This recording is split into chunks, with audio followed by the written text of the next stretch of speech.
Мына алып экскаватор және осы сынды 20-дан аса техника су шаруашылығы мамандарының кәсіби мерекесі қарсаңында Қазсушар мекемесінің облыстық филиалына табысталуда.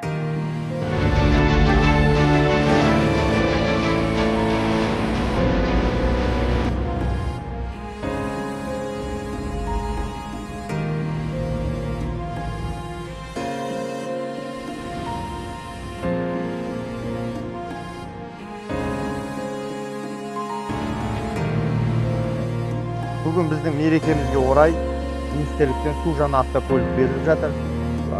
Соған министрлікке көп рахмет, алғыс айтамыз.